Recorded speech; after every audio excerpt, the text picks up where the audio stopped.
హిందూ దేవీ దేవుళ్ళందరికీ ఆయుధాలు తప్పనిసరిగా ఉంటాయి. హిందూ దేవుళ్లకు ఆయుధాలు ఎందుకు? అంతగా తామస ప్రవృత్తి ఎందుకని కొందరు నాస్తికుల వాదం. దేవుళ్ళ చేతులలో ధరించిన ప్రతి ఆయుధానికి తాత్విక సంకేతం ఉంటుంది. ఉదాహరణ త్రిశూలం. త్రిశూలం మానవుడిలోని త్రిగుణాలకు ప్రతీక. అవేమంటే సత్వ, రజ, తమో గుణములు. ప్రకృతి వల్ల ఈ జీవాత్మను, దేహాన్ని బంధించడం వల్ల మనిషి ఆ త్రిగుణాలలో బందీ అవుతున్నాడు. శివుడిని త్రికరణ శుద్ధిగా అంటే మనోవాక్కాయములతో స్మరించిన, నమ్మిన, పూజించిన ముక్తి కలిగి మోక్షం లభిస్తుంది. అందుకే శివుడు త్రిశూలధారి. దేవుళ్ళు ధరించే ఆయుధాలకున్న తాత్విక సంకేతమేమిటో చూద్దాం. త్రిశూలం మనిషిలోని త్రిగుణాలకు ప్రతీక, సూచిక. పరుశువు సత్యం, ఖడ్గం మహాశౌర్యం, వజ్రం విడదీయ సాధ్యం కానిది, అభయముద్ర జ్ఞానం, నాగం సంసార బంధమనేది పాశం నుండి విముక్తి, పాశం మాయ, అంకుశం మదమును హరించేది, గంట నాదమయం, అగ్ని తొందరగా వ్యాప్తి చెందేది, మనిషిలోని కామ క్రోధ హరిషడ్వర్గాలను దహనం చేసి అతనిని తొందరగా భగవంతుడి సాన్నిధ్యానికి చేర్చేది. శక్తి ఆయుధం.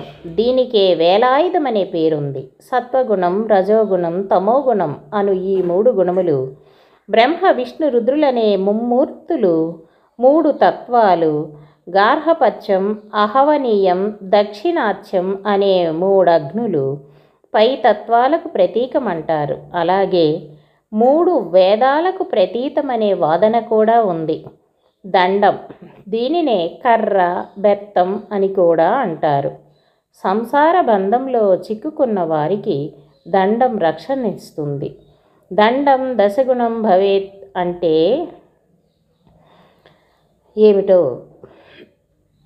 విశ్వామిత్ర హి పశుషు కర్ధమేషు జలేషు చ అంధే తమసి వార్ధక్యే దండం దశగుణం భవేత్.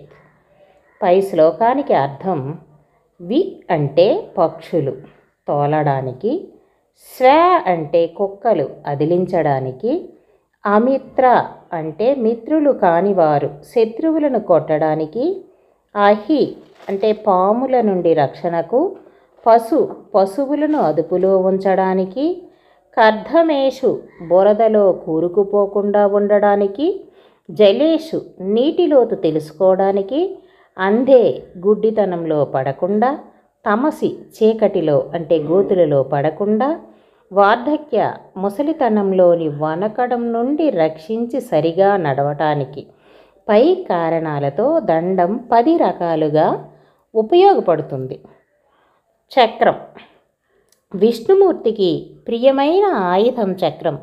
దీనికి సుదర్శన చక్రం అని పేరు. ఇది గుండ్రముగా ఉండి 4 దిక్కుల అగ్నిజ్వాలలతో ఉంటుంది. విష్ణుమూర్తి పైకెత్తి ఉంచిన కుడి చేతి కత్తెర ముద్రపై ఇది నిలిచి ఉంటుంది. దీనిని ఆగమ వచనాల ప్రకారం ఉత్సవాల కొరకు బంగారం, వెండి, రాగి, కంచు లేక కొయ్యతో చేసి పూజించే ఆచారం ఉంది.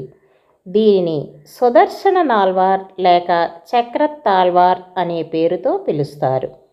చక్రం దుష్ట శిక్షణకు, శిష్ట రక్షణకు సంకేతం. ఇంకా చలనానికి కూడా చక్రం ప్రతీక.